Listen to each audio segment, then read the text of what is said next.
Bisa sembuh, tapi sakit lagi kamu nggak tahu apa yang harus kamu lakukan.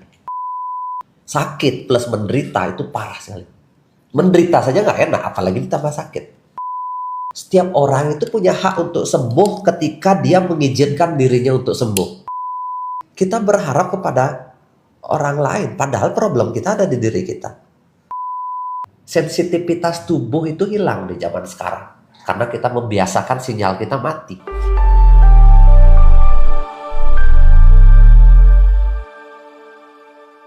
Udah balik lagi aja lah ke Paras ya Pak ya? Iya. Oke. Ini sekarang gini nih Pak, banyak banget pertanyaan di luar sana gitu. Tadi kita udah ngomongin energi apa Iya. segala macam. Pertanyaannya adalah, saya sakitnya di lambung, kenapa harus dibalur di sepanjang tulang belakang dan telapak kaki? Padahal saya anxiety, saya lambung, otak saya ini nggak berhenti berpikir gitu kan. Kenapa saya harus balurin sepanjang tulang belakang dan telapak kaki? Itu pertanyaan yang muncul Pak. Betul. Tubuh punya energi, produk punya energi. Sumber energi tubuh itu ada di tulang belakang. Kalau kita sebut dengan cakra-cakra, titik energi itu. Dari tulang ekor sampai batang otak di belakang. Jadinya lebih mudah dikoneksikan ketika dibalurkan di Tulang belakang. tulang belakang. Terus telapak kaki itu sebenarnya ada meridian-meridian di telapak kaki itu. Makanya kita gosokkan juga di telapak kaki. Terus contoh orang asam lambung, tambah lagi di seluruh tubuh atau di dada. Itu sebenarnya fungsinya adalah untuk meningkatkan hormon serotonin, hormon bahagia lah, membuat kita tenang. Sentuhan itu membuat kita jauh lebih tenang sehingga asam lambung itu tidak bergejolak. Sebenarnya asam lambung itu bisa lebih tenang, tidak bertambah ketika kita dalam keadaan tenang, Rinka. Makanya kita gosokkan di situ. Jadinya lebih tenang kita gosokkan. Tuh, gosokkan sambil berdiri di daerah dada, telapak kaki, tulang punggung. Terus membuat dia lebih tenang lagi ketika kita minum air hangat atau air amosa. Tidak bergejolak. Prinsipnya adalah ketika kambuh, buat dia tidak bergejolak. Tapi itu bukan penyembuhan ya. Proses penyembuhan terjadi ketika asam lambung kita sudah membaik normal. Nah, kita rawat kemudian. Nah, itu proses penyembuhan. Yang pertama kita lakukan adalah menenangkan dengan cara menggosokkan minyak faras dan minum amosa. Proses awalnya. Disitulah ketika kita hadir menggosokkan itu dengan niat benar-benar atau dari pasangan, tubuh akan merasa peduli nih. Ternyata lu peduli sama lambung ya. Itu kita gosokkan, mulai muncul itu minum hangat. Jangan malah ketika kita kambuh ya, ini banyak kesalahan. Malah makan. Ya kita kasih makan nih, kurang makan, kita tambahin makan. Kita kasih makan, asam lambung keluar lagi. Tambah banyak, tambah enek dada kita. Tambah panas hot badan kita. Panas bergejolak. Boleh nggak makan ketika ada rasa seperti ada kosong nggak enak? Itu sebenarnya karena asam lambung naik. Tapi kalau dipilih, ada nggak makanan yang cocok? Saya kasih satu pilihan, air tajin atau amosa. Itu aja ketika kita lagi kambuh. Ya. Nih pas banget ya Pak, nyambung sama obrolan kita. Ada yang bertanya Di mana? di Kita live di TikTok kali dia. Iya, di live di TikTok nih ada yang bertanya. Bagaimana kaitannya hadir tadi, kan kita harus hadir sepenuhnya dengan membalur minyak faras. Bagaimana menerapkannya di sebenarnya kehidupan yang sebenarnya, hadir dengan balur minyak faras, efeknya bakal jauh lebih bagus kah? 2 kali lipat lebih bagus kan? Balur aja bisa nih, balur aja selesai gitu kan. Dengan hadir, apakah itu hasilnya akan 2-3 kali lipat lebih bagus atau gimana?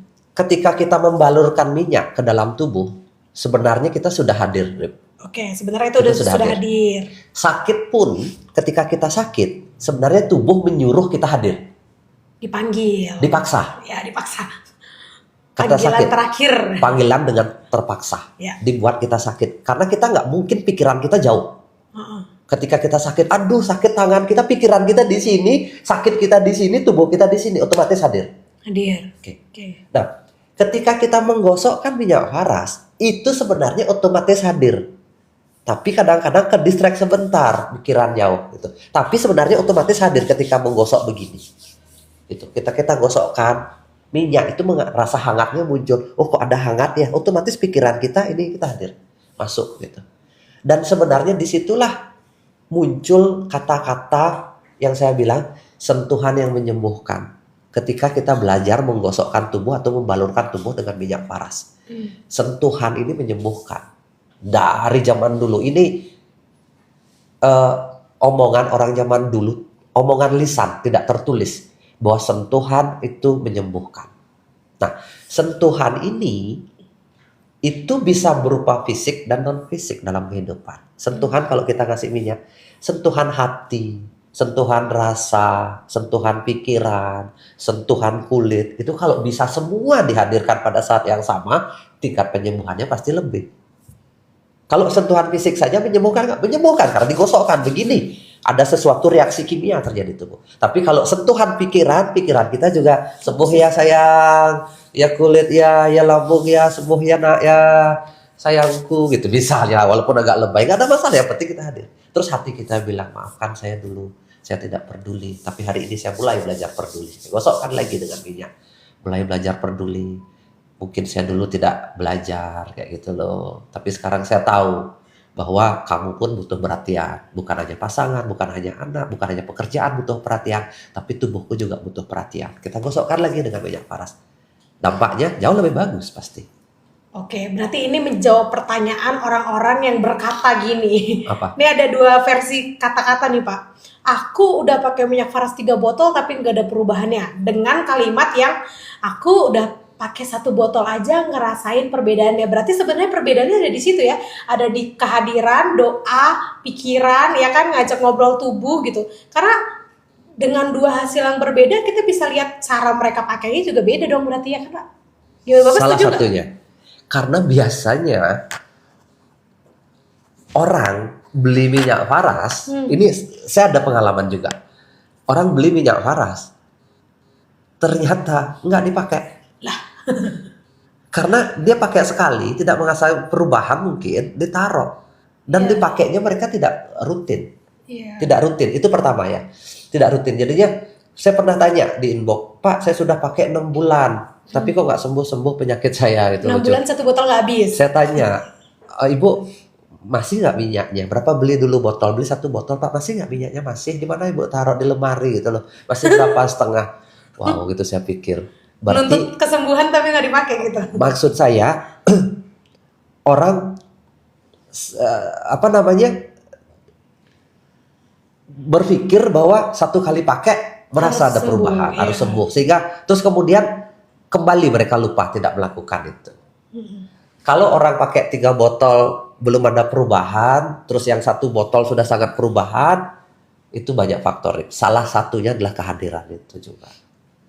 Salah satunya, ketika kita istilahnya mungkin bahasa orang medis bilang ini placebo, penyembuhan placebo.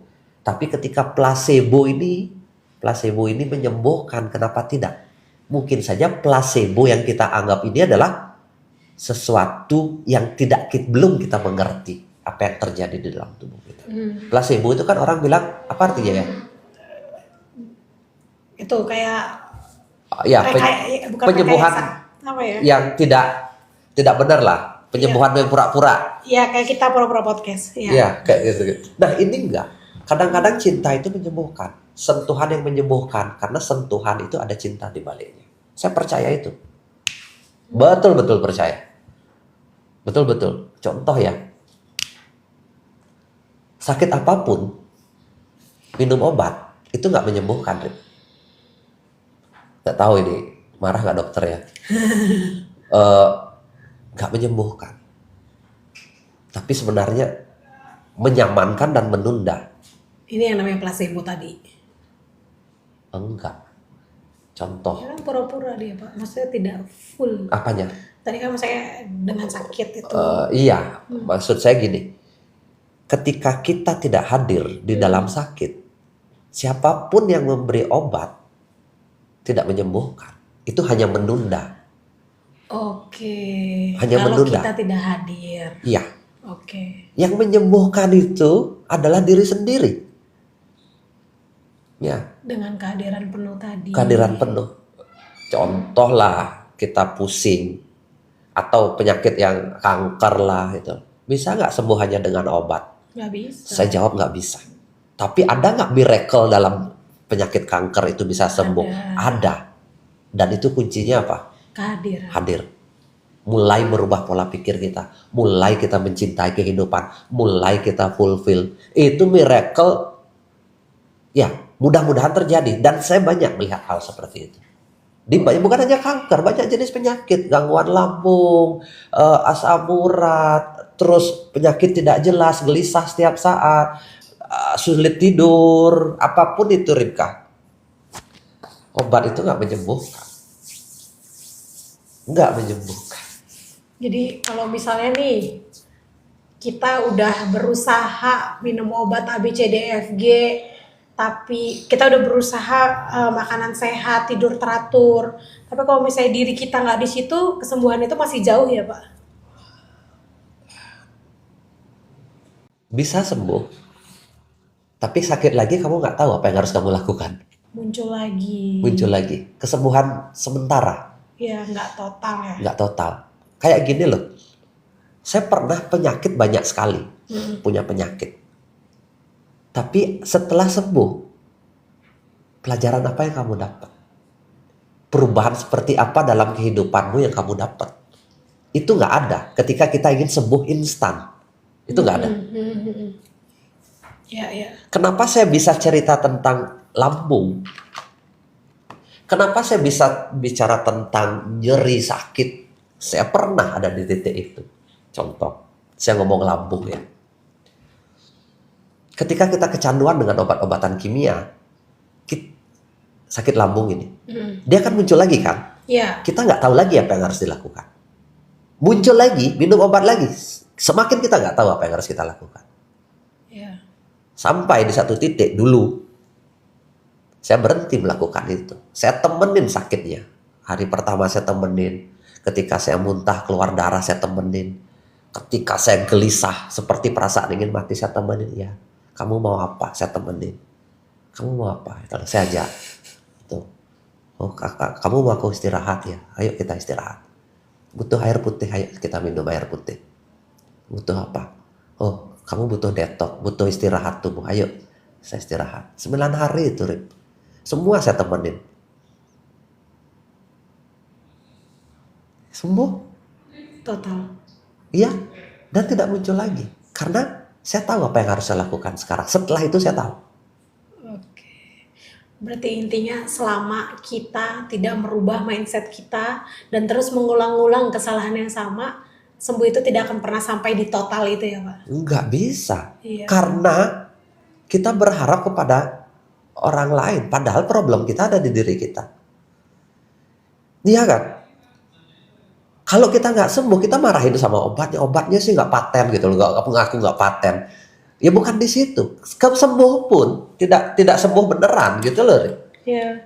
Ini yang ingin selalu saya bicarakan lewat Faras. Bener-bener. Lewat Faras. Faras itu seperti sarana untuk menyadarkan orang bahwa setiap orang itu punya hak untuk sembuh ketika dia mengizinkan dirinya untuk sembuh. Ya, berdoa itu bagus nggak ketika sakit? Bagus, tapi dengan kehadiran, tapi bukan dengan keluhan. Ya Tuhan, kenapa aku punya penyakit begini? Bukan seperti itu. Ajarkan aku dari penyakit ini. Apa yang harus aku lakukan? Wow. Iya, karena kita sudah diberi sakit, berarti harus ada pelajaran di balik itu. Jangan sampai tidak dapat pelajaran, benar nggak? Iya. Kok kayaknya Berat banget. berat banget ya? Saya sampai bingung. Berat banget ya. Berat banget ini. Tapi ya itu kan? pelajaran kehidupan, pengalaman kehidupan saya yang sudah puluhan tahun, Rik. Ketemu orang sakit. Kenapa jadi berat ya? Karena saya ketemu banyak orang sakit. Karena beda banget pikiran Bapak sama pikiran orang zaman sekarang. Kita emang terlalu biasa muncul dengan keluhan gitu kan. Kenapa gitu. Kita nggak pernah mencoba kayak mengerti diri kita gitu kan. Kita Betul. biasanya menuntut doang gitu kan. Tuh, Rika kan sering ngelihat. Iya. Kalau sering. di Paras Holistic Care, Oh, Holistic Care, orang datang Ya. kan di terapi nih. Sekali waktu mereka konsul sama saya. Yes. Konsul kan. Itu konsulnya saya tidak cerita, mereka ceritakan penyakit, saya dengerin. Semua, Pak saya begini, saya begini. Setelah mereka cerita, itu biasanya tunggu 10 menit dia nangis. Gitu. Kenapa dia nangis? Baru di situ dia hadir. Saya sentuh jiwanya. Iya, saya ajak ngobrol tapi bukan penyelesaian. Saya cerita, kenapa? Saya ceritanya apa? Bahwa sakit yang ada sekarang itu adalah pelajaran. Ibu mengenal apa tentang sakit ini?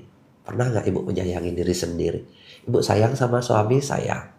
Apa yang ibu lakukan? Ibu sayang sama anak, sayang. Apa yang ibu lakukan? Sayang sama pekerjaan, sayang. Apa yang ibu lakukan? Ketika sakit, ibu sayang nggak sama tubuh? Apa yang ibu lakukan? Diam. Setelah diam apa? Nangis.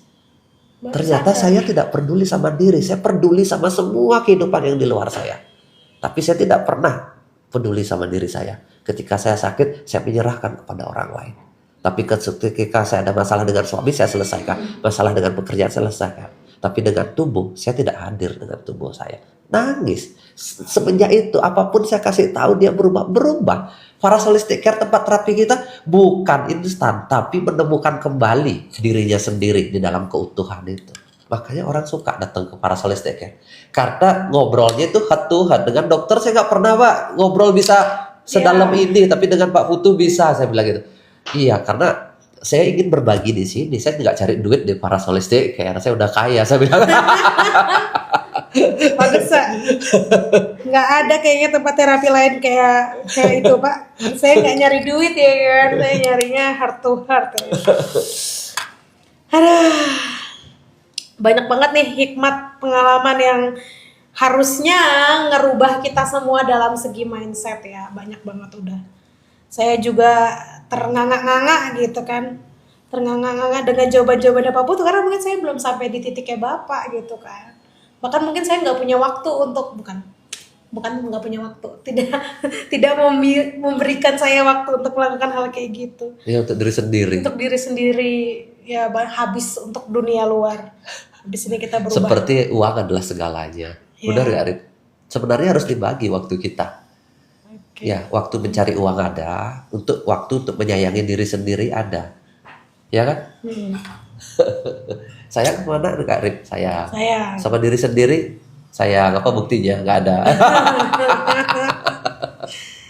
Aduh. Lebih sayang sama pasangan daripada sama diri sendiri. Salah nggak? Saya tanya Rip. Salah. Sekarang jawabannya salah, Pak. Ya, harus ada waktu buat diri sendiri juga kan. Iya. Kalau kemarin saya pasti akan benar-benar itu adalah benar. Kalau sekarang salah banget. Ya, saya mengakui kesalahan itu. Ada yang komen nggak di ada TikTok? Ada nih, Pak, saya mau baca. Ada komen nih kan. Kan ada banyak banget minyak herbal. Kenapa saya harus pilih, Pak? Kenapa saya harus pilih Faras? Itu yang pertama pertanyaannya. Tapi saya gara-gara saya baca ini, saya jadi punya pertanyaan lain untuk Bapak. Ini kan pertanyaannya, Pak, ada banyak jenis minyak herbal. Kenapa saya harus pilih Faras? Tapi pertanyaan saya sebelum jawab ini, Pak, dari segala jenis herbal ada yang dalam bentuk kapsul, teh, segala macam. Kenapa juga Bapak pilih minyak? Itu ya pertanyaan. Karena paling menghadirkan. Karena paling membuat kita sadar bahwa kita sakit. Minyak itu. Ya, menemukan cinta kembali di dalam tubuh kita. Kalau minum obat, kalau orang dulu, Rip, minum obat itu jamu. Ada rasa. Sehingga kita merasakan rasa pahit itu. Ya. Di situ kehadiran muncul. Di situ proses penyembuhan, penyerapan lebih bagus. Tuh. Tapi ketika jadiin kapsul, seperti pil ajaib rasanya. Sehingga kita tidak peduli lagi sama tubuh. Tidak ada rasanya. Tidak ada rasa. Seperti pil ajaib. Sembuh gitu aja terasa. Tapi setelah itu, kita nggak peduli lagi sama tubuh. Seperti jeda sesaat, oh sembuh ya. Sibuk lagi, nggak jelas. Sakit itu membuat kita harusnya berhenti sejenak. Minum obat itu harusnya membuat kita berhenti sejenak. Menggosokkan minyak itu membuat kita berhenti sejenak. Untuk mengenal tubuh. Begitu. Ya, jadi Bapak pilih minyak karena itu yang benar-benar menghadirkan kita. Menghadirkan dan tingkat penyerapannya juga tinggi. Kalau kita bilang penyerapan itu lewat kulit itu tinggi sekali. Obat itu masuk bukan hanya lewat lambung loh. Ya. Obat itu masuk lewat pembuluh darah di kulit. Makanya hati-hati pakai skincare. Bukan hanya obat bisa masuk lewat kulit. Racun pun bisa masuk lewat kulit. Makanya orang kanker gara-gara skincare ada. Iya. Itu hati-hati. Makanya debu-debu itu juga masuk lewat kulit. Misalnya ada apa, ya bom gitu misalnya. Terus debu-debunya kena kita, itu bisa kanker kita sel-selnya. Iya, Jadi iya. apa? Nah terus apa alasannya milih minyak faras gitu kan? Saya tidak tidak memaksa Anda untuk pakai minyak faras, tapi ini adalah pilihan gitu loh. Karena faras itu bagi saya adalah doa untuk menyembuhkan, bukan hanya sekedar produk untuk cari duit gitu. Jadinya saya tidak akan pernah, kenapa saya harus memilih minyak faras bukan minyak yang lain. Tidak ada masalah kok milih minyak lain bagi saya. Tidak ada masalah. Tapi faras ini adalah bentuk doa saya buat orang-orang yang lagi sakit. Saya percaya ketika bentuk doa saya untuk orang-orang yang lagi sakit, faras ini akan menemukan orang yang sehati dengan faras itu sendiri. Orang yang benar-benar berharap dalam doanya. Orang-orang yang benar-benar mencari jalan untuk sembuh. Dia akan menemu bahwa faras ini sahabat saya untuk menyembuhkan. Gitu loh. Faras ini adalah teman saya ketika sakit. Jadinya faras ini akan ketemu jodohnya. Kalau tidak jodoh, kamu tidak akan pakai gitu. Ini apakah ini adalah menjawab sebuah pertanyaan yang sering saya dengar juga? Apa? Saya sering banget dengar cerita gini. Aku udah coba si minyak bla bla bla gitu, tapi nggak sembuh. Tapi pakai faras saya sembuh. Berarti sebenarnya emang niat dari pembuatnya itu juga mempengaruhi hasil dari penggunaan minyak ini gitu Pak ya? Karena saya sering banget dengar. Sangat. 99,9% dunia ini ruang kosong. Ruang kosong itu hanya bisa diisi oleh cinta dan niat. Dua itu aja bisa. Wow, berarti kalau misalnya saya nih sebagai pengusaha minyak herbal punya niat lain, bukan untuk menyembuhkan ya, tapi untuk keuntungan dan lain sebagainya, energi di minyak ini juga berbeda gitu kan Pak? Kandungan mungkin sama, Kandungan sama. tapi energinya beda. Tubuh tidak hanya membaca kandungan, dia membaca energi. Wow. Iya, iya kan? Boleh percaya, boleh tidak, tapi hatimu merasa. Secara teori, penelitian, sains mungkin nggak ada. Apakah penting niat itu? Tapi coba, kamu kalau tidak ada niat untuk sembuh ya akan bermasalah. Makanya saya selalu bilang,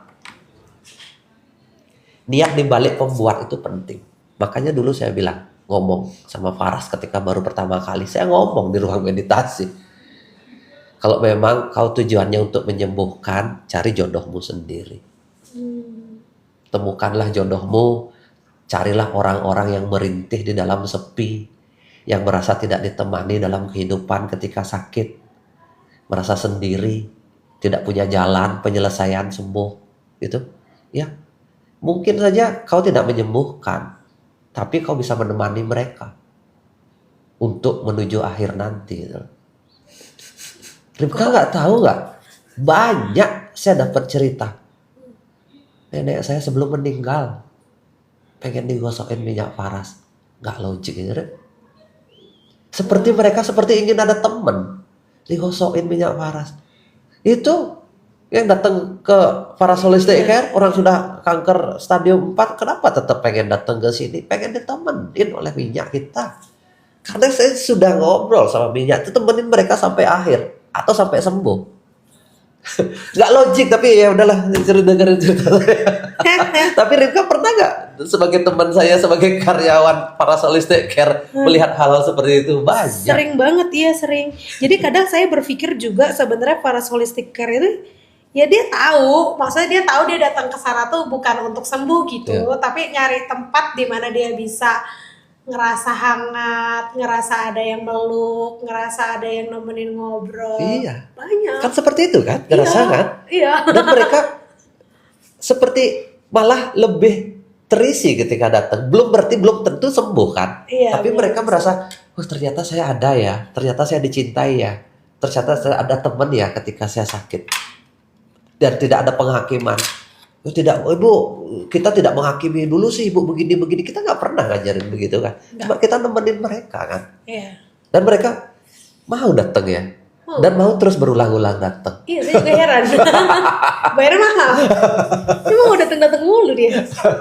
Terus saya berpikir orang ini nggak sakit.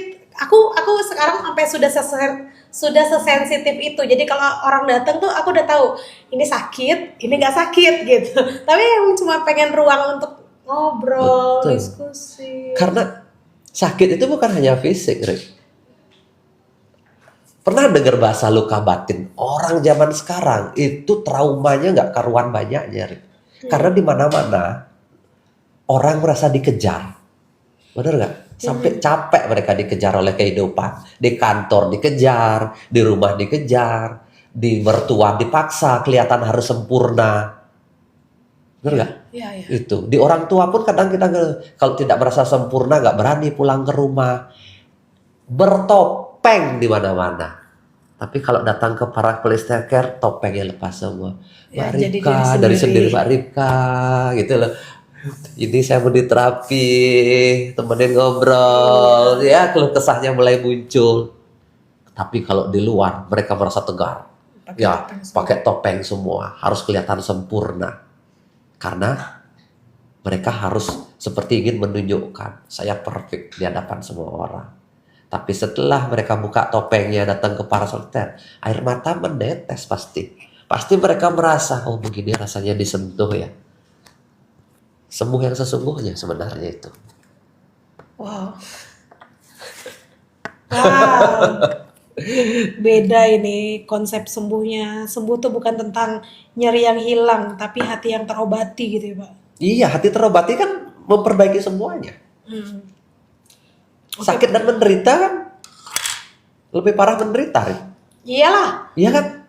mending saya pusing lah daripada Menderita. sakit hati. Iya. Itu kan Roma Irama bilang gitu kan, lebih baik sakit gigi daripada sakit hati. Iya kan? Iya, penderitaan itu lebih parah. Karena kita dianggap itu menderita sekali. Apalagi ketika lagi sakit. Sakit plus menderita itu parah sekali. Menderita saja nggak enak, apalagi ditambah sakit. Nah, para Holistic Care setidaknya membantu penderitaan ini nggak ada. Walaupun masih sakit. Iya, sakit itu kan butuh proses. Butuh proses. Butuh proses untuk sembuh. Tapi menderita itu bisa kita temenin. Sehingga dia merasa tidak menderita. Oh, ini wajar kok sakit. Saya dulu begini. Menyadari, menerima keadaan itu. Memeluk rasa sakit itu, penderitaan hilang. Nah, loh. Bukan lo nih. Nah, sering banget saya dapat WA. Ya. WA nih orang-orang yang mau ke Paras Holistic Care. Sekali terapi sembuh nggak? Kan saya jawabnya mau gimana ya? Gimana ya? Nah, Bapak harus gimana nih? Orang-orang yang bersikap skeptik kayak gitu kan, pengen dia menganggap Paras Holistic Care atau terapi kita itu harus sama dengan obat-obatan dokter yang sekali diminum sembuh. Rip, saya malah mau ngajarin Ripka di sini. Ripka kan sebagai kepala Paras Holistic Care.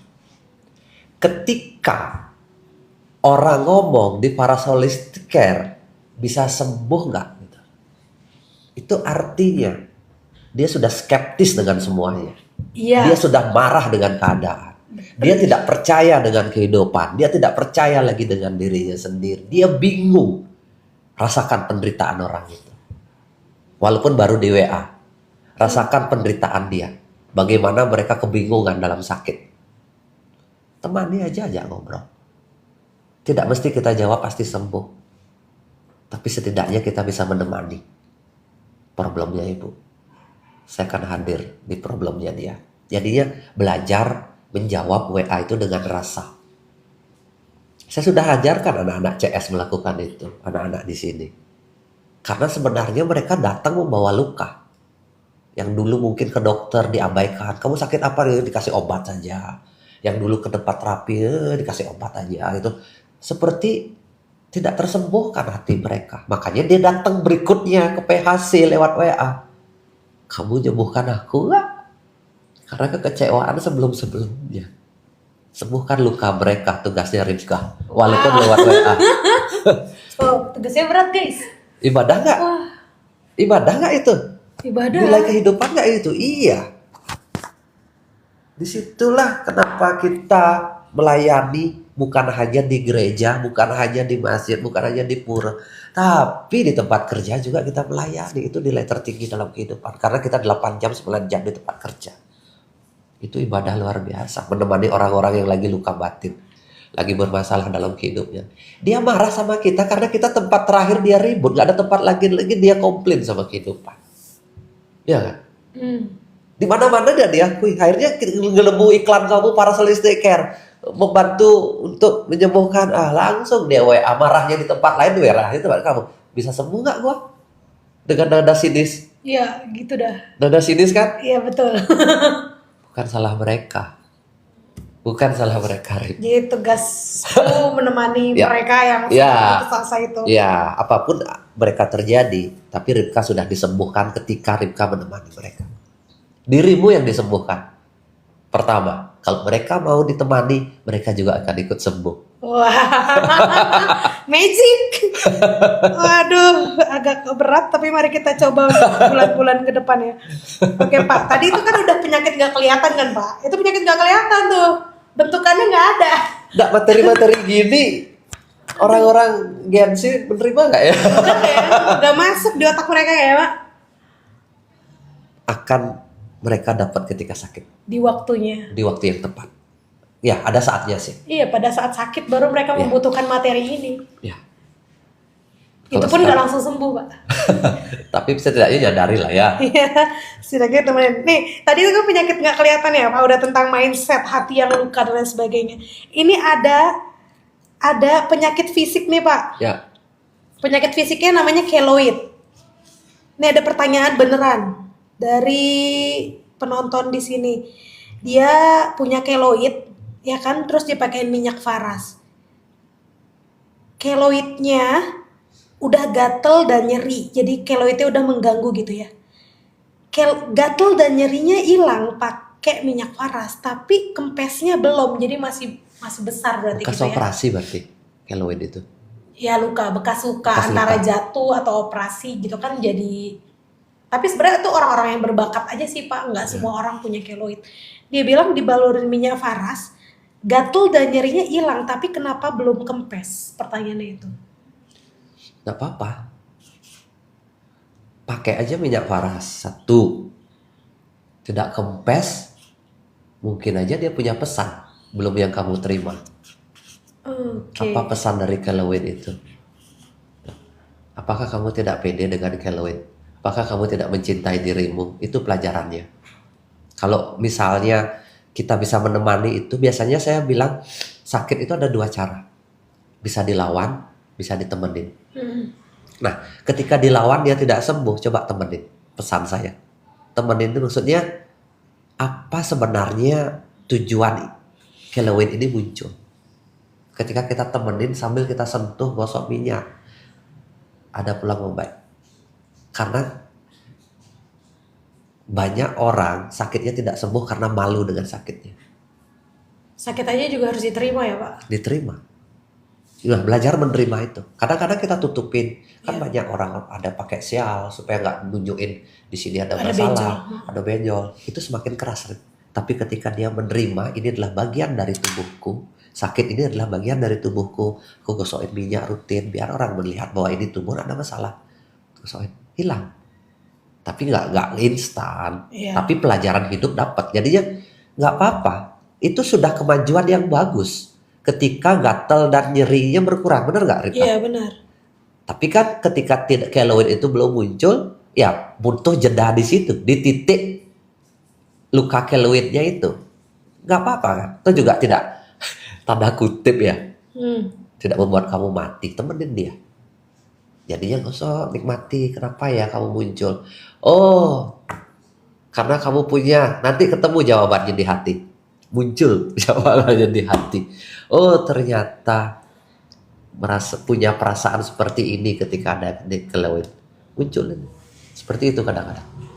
Setelah kita temenin itu, pelan-pelan dia membaik. Tapi ada nggak ini di ilmu medis atau di ilmu? Nggak ada. Nggak ada. Ini teori saya saja dari pengalaman puluhan tahun. Jadi Hal-hal seperti itu ya. oke, Karena banyak hal yang tidak masuk akal bisa terjadi. terjadi. Ini berarti bukan magic ya, ini tentang penerimaan diri. Kok saya udah ini tapi karena saya malu akhirnya dia membesar, padahal saya udah minum obat, udah ini obat, tapi dia tetap membesar karena dalam diri belum menerima gitu. Jadi bukan tentang mistik-mistikan gitu ya Pak? Enggak. Karena tubuh itu membaca apa perasaan kita, Rin. Dia akan ngelawan tubuh itu.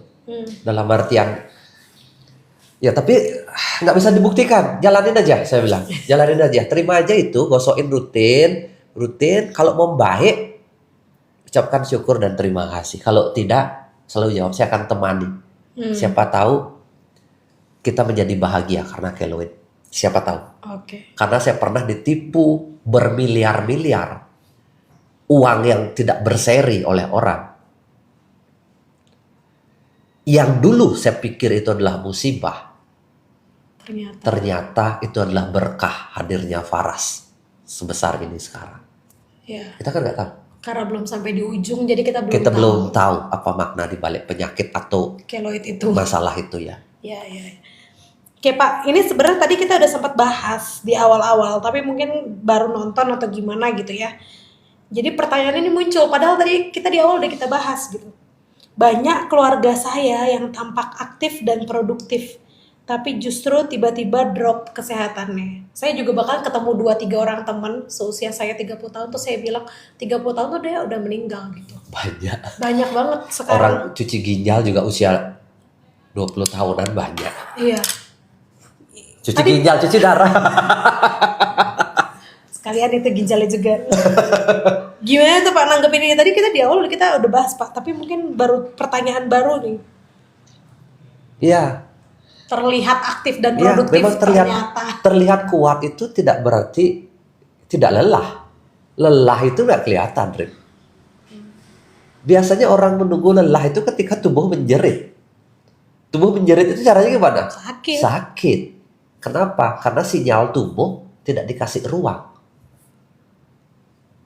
Balik lagi, sinyal tubuh itu nggak diaktifkan. Ripka kalau biasa tidak makan gula sama garam, sama makanan-makanan ultra proses, Ripka minum teh botol dikit aja, 1 gelas segini, minum teh botol, tenggorokan langsung kering, sensitif, ada seperti radang. Tapi kalau kamu biasa minum teh botol bertahun-tahun, kamu minum nggak ada radang di tenggorokan, tapi penyakit masuk nggak ke tubuh? Masuk. Sensitivitas tubuh itu hilang di zaman sekarang karena kita membiasakan sinyal kita mati dengan minum obat. Setiap demam dikit minum obat, setiap pusing dikit minum obat, setiap radang tenggorokan dikit minum obat, setiap batuk dikit minum obat. Tensi naik sebentar padahal kita lagi emosi, tensi naik minum obat. Sensitivitas tubuh dibunuh sehingga kita seperti kuat tapi lelah di dalam. Tinggal tunggu waktu, drop, hilang. Itulah yang terjadi di orang-orang zaman sekarang. Dia mengabaikan semuanya, bahkan mungkin udah sering pusing, udah sering hipertensi, udah sering kejadian-kejadian itu, tapi karena saking sibuknya semua diabaikan, ditutupi dengan obat kimia gitu ya, ditutupi semuanya, akhirnya langsung sekali serangan meninggal gitu ya. Betul. Dan juga terus terang ini benar-benar ya mungkin ada yang marah dengan omongan saya ini. Bombardir iklan makanan itu mengerikan. Seperti sesuatu yang banyak. Snack untuk anak-anak itu loh, Rim. Aduh, Rim. Minuman-minuman dibilang sehat, mengandung ini itu.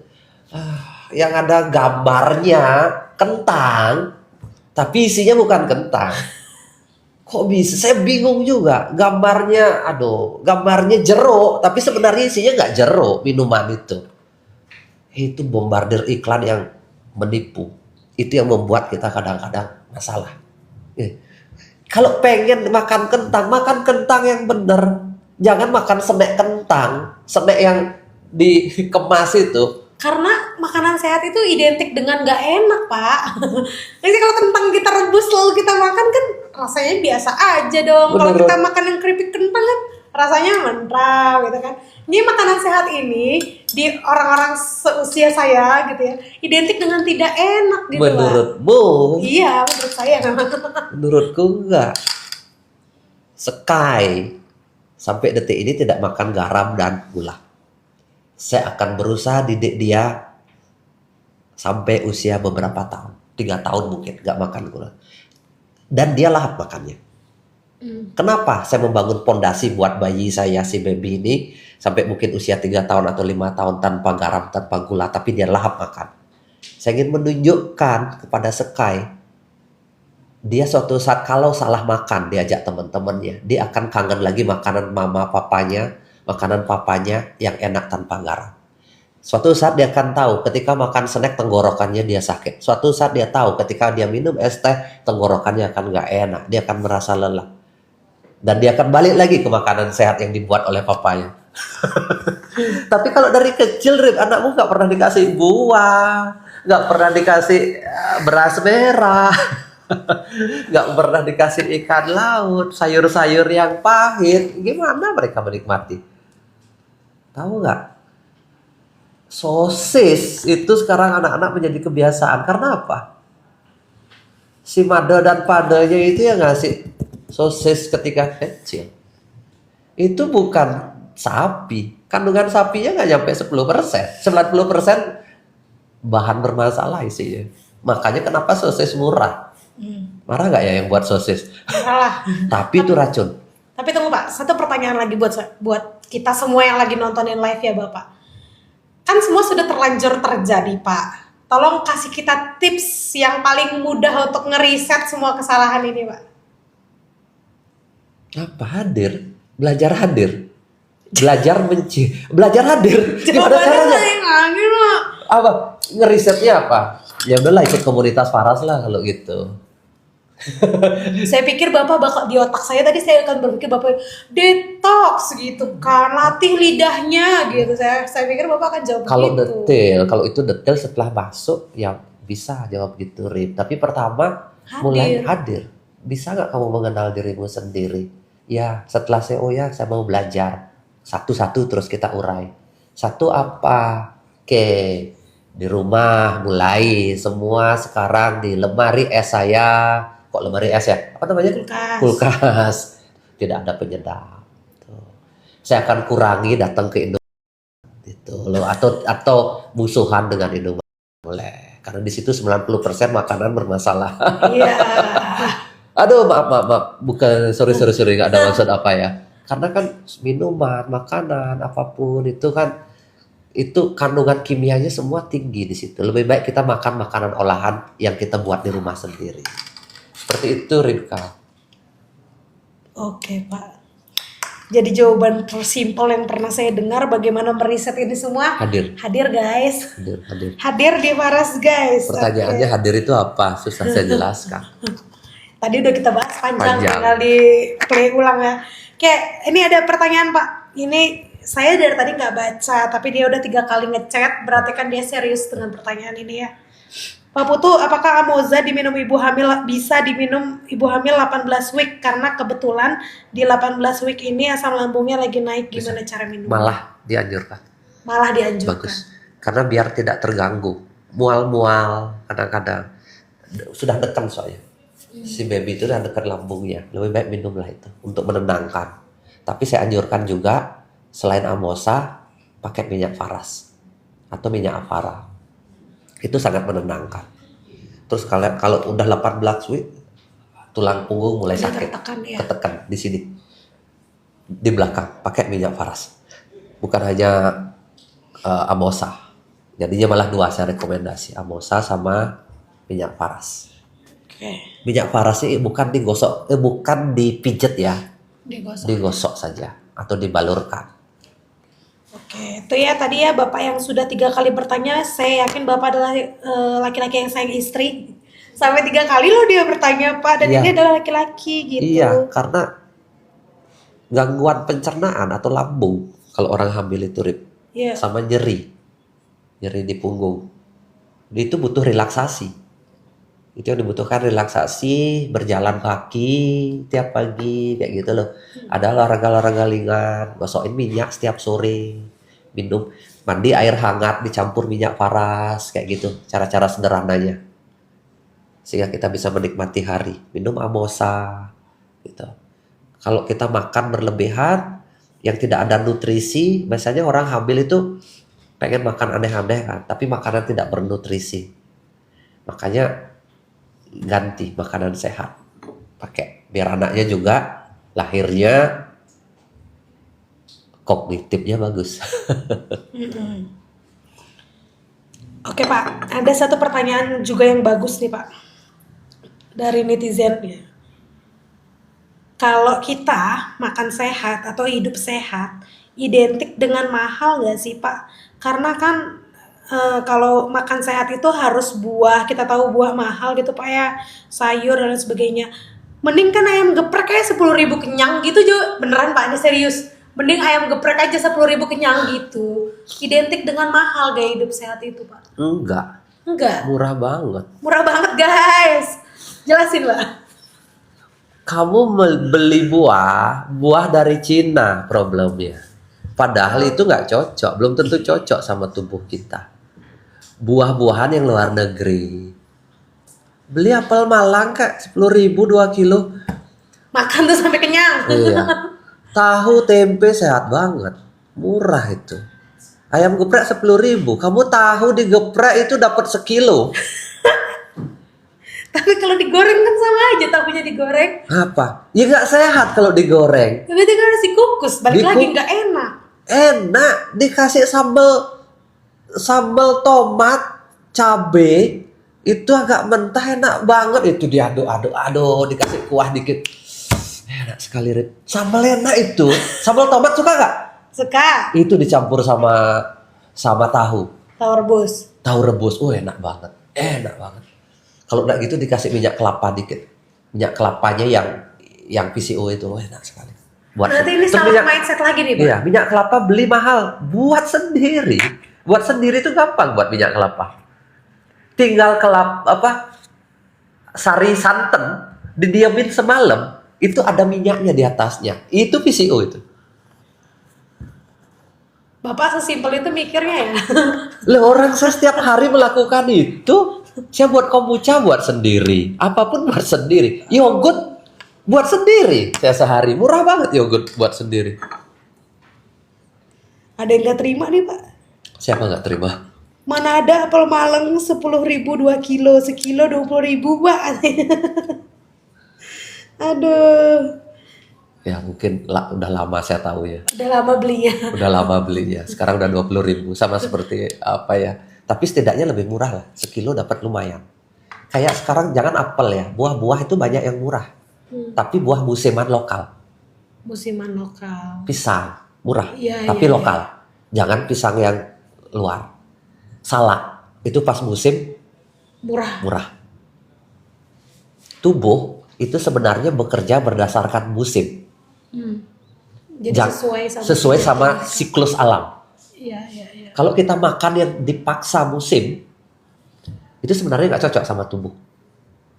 Makanya sekarang kita diajarin baca kalender itu sebenarnya mengganggu pikiran sebenarnya. Itu yang membuat kita tergesa-gesa. Karena ada sistem kalender. Kita menghitung hari jadinya. Padahal kehidupan itu siklusnya musim. Bukan kalender. Itu jauh lebih sehat. Tapi ya karena kita diajarkan tergesa-gesa ya seperti itu jadinya. Semua murah kok pada musimnya. Semua menjadi mahal ketika tidak musimnya. Ada. Iya, tidak musimnya. Jadinya murah hidup sehat itu. Karena kita berjalan berdasarkan siklus musim. Oke. Jadi sebenarnya makan sehat itu murah tergantung dari apa yang kamu makan gitu ya. Aduh, sayur bayam. Iya, sayur bayam beli 5.000 segepok dapat. Iya. Cemilin berarti ya. Iya, kalau nggak atau cabai dibilang 100.000 itu ditanam di rumah lah 1 biji cabai itu. Kita makan cabai itu bijinya kita taruh tanam lagi di pot di rumah. Muncul itu cabai. Iya, gak usah beli lagi Iya. juga. Murah lah hidup itu, murah. Tapi kadang-kadang kita yang membuat ribet. Ini satu pertanyaan terakhir, Pak. Ya. Cari yang susah apa yang gampang ya? Tunggu. Tuh jawaban saya nggak tahu dari. Apakah minyak faras bisa digunakan bukan hanya sakit fisik, tapi membantu orang yang stres, gelisah, sulit tidur, dan penyakit-penyakit yang tidak terlihat itu? Justru itu minyak faras sangat membantu. Karena yang bertanya ini sudah punya niat seperti itu. Niat seperti itu menghilangkan sakit pikirannya, Menolong sakit orang stresnya. yang punya gangguan anxiety, kecemasan, psikosomatis. Dia sudah punya niat. Oke. Kamu beli minyaknya, tolong orang itu, balurkan. Itu proses penyembuhan jauh lebih bagus hasilnya. Justru jawabannya mengejutkan ya. Jawabannya udah justru itu guys yang harus Ya. disembuhkan dengan minyak faras. Karena dia sudah berpikir seperti itu. Iya. Karena dia sudah berpikir seperti itu. Berarti minyak faras menghadirkan itu di pikirannya dia. Itu menolong berarti. Lakukan itu. Dan kamu yang sebagai jalan untuk menolong orang-orang seperti itu. Dulu karena saya berpikir yang sama. Ada nggak kecemasan bisa hilang? Bukan dengan cara. Penyakit pikiran dilawan dengan pikiran nggak selesai. Penyakit pikiran bisa disembuhkan dengan sentuhan dan kasih sayang. Beres itu. Wow. Karena yang bersangkutan bertanya itu, dia sebenarnya sudah menjadi jalan untuk menyembuhkan orang dari problem-problem non fisik. Iya. Percaya saya. Saya percaya, Pak. Iya. Saya sedang menerima dan hadir di sini. Tapi kalau ada bukti medisnya nggak? Jangan deh, saya nggak ada. Lebih baik nggak usah percaya dengan saya kalau ditanya bukti medis. Tapi hatimu menerima nggak? Kalau hatimu menerima, jalanin. Prinsipnya itu. Karena hati tidak butuh bukti, tapi butuh kehadiran. Asik. Ngomongin cinta nih belakang ini. Hati tidak butuh bukti. Iya, butuh kehadiran dan rasa di situ. Oke Pak, makasih banget sudah merubah mindset saya. Banyak hal yang saya terima hari ini. Terima kasih juga. Saya nggak tahu ini materi ini nyambung atau enggak. Tapi kok muncul ini saya nggak tahu. Biasanya teknis banget jawaban saya, tapi hari ini saya pengen mindset, cara berpikir jadul yang saya hadirkan kembali. Ini cara berpikir jadul. Apakah bisa bermanfaat di zaman sekarang? Mungkin iya, mungkin sangat dibutuhkan malah. Karena manusia hidup dengan sangat tergesa-gesa, ingin semua serba instan, ingin lebih cepat terjadi, menderita pun ingin cepat selesai. Padahal itu menghadirkan lebih banyak penderitaan gitu loh. Nah, mungkin konsep-konsep zaman dulu itu perlu dihadirkan kembali. Jadinya kita butuh aware dengan diri sendiri, mengenal siapa diri kita, dari mana kita berasal, untuk apa kita hidup, mulai kembali. Karena di zaman AI seperti sekarang, mau sepintar apapun kita, mau secepat apapun kita bekerja, Kalah sama robot. kalah dengan ChatGPT. Jadinya nggak ada gunanya kita pintar sekali, nggak ada gunanya kita cepat sekali dalam bekerja. Tapi malah yang dibutuhkan adalah hadir dengan cinta dan perasaan. ChatGPT nggak punya kehadiran, nggak punya cinta, nggak punya perasaan. Gunakan itu dalam bekerja. Kamu akan mencapai kesuksesan dan kamu juga akan sehat yang sesungguhnya. Wih, keren. Itu pesan terakhir dari Pak Putu ya. Terima buat- kasih. Buat Gen Z ya zaman sekarang yang tidak pernah hadir, hadirlah. Kalau mau tahu lebih dalam ya jangan pernah lupa untuk follow Puteka Suryawan. Oke, thank you, bye bye. Ya, terima kasih.